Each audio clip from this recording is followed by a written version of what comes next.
At the leadership of this historic movement for children is President Traoré and Prime Minister Mulroney of Canada.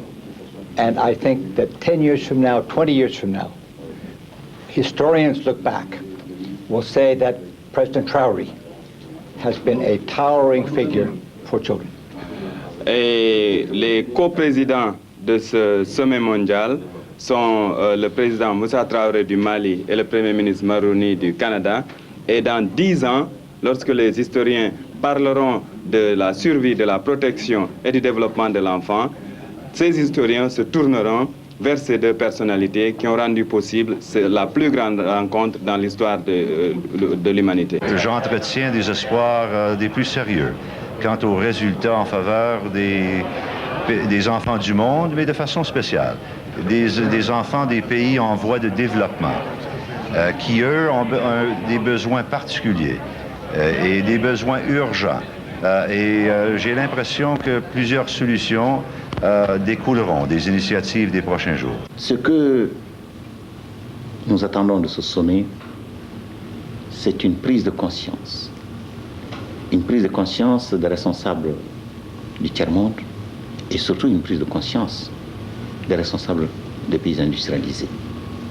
Cette prise de conscience doit aboutir d'abord à la survie des enfants, à leur protection et à leur développement.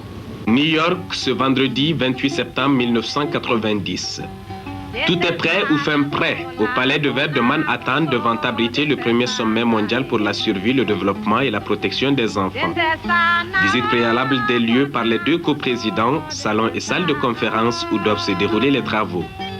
Un travail minutieux de longue haleine mené par le comité de planification dont la coprésidence était assurée par notre ministre de la Santé publique et des Affaires sociales, le Dr Abdoulaye Diallo, représentant personnel du chef de l'État.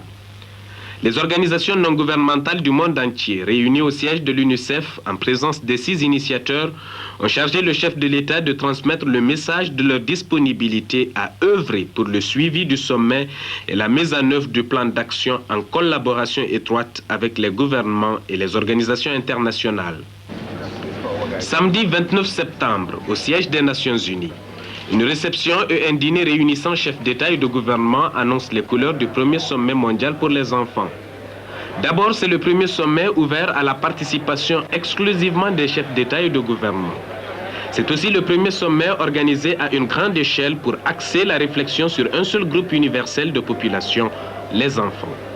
D'ores et déjà, il s'agit d'appeler l'attention sur les buts et stratégies destinés à assurer un avenir aux enfants et susciter l'engagement nécessaire pour le réaliser.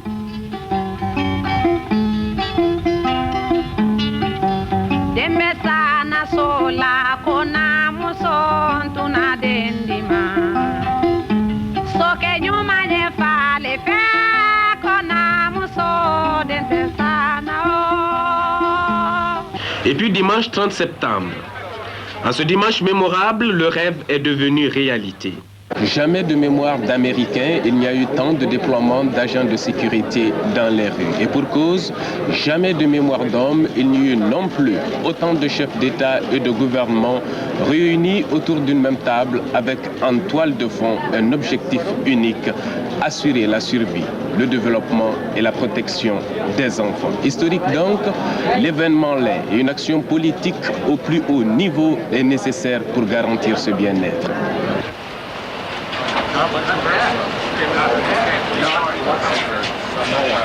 Et le chef de l'État, coprésident du sommet, de saluer tout particulièrement la présence des enfants, dont les chansons à la cérémonie d'ouverture ont fait vibrer d'émotion la salle imposante de l'Assemblée générale des Nations Unies.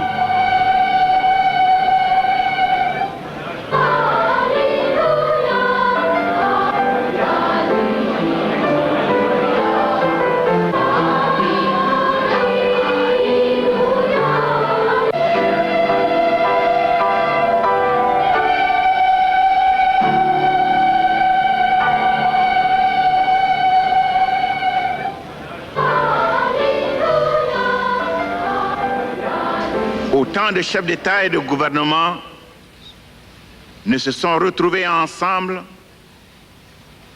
assis autour de la même table. Et ce sont les enfants qui sont à l'origine de cet événement historique. Nous saluons tout particulièrement aujourd'hui la présence ici des enfants dont les voix jeunes et claires nous ont tellement enchantés il y a quelques instants. Ils apportent une note de fraîcheur dans cette salle imposante de l'Assemblée générale des Nations unies. Et surtout, ils nous rappellent l'obligation que nous avons contractée en tant que dirigeants de notre si fragile planète de bâtir la paix et de préserver l'avenir en garantissant la survie, la protection et le développement des enfants.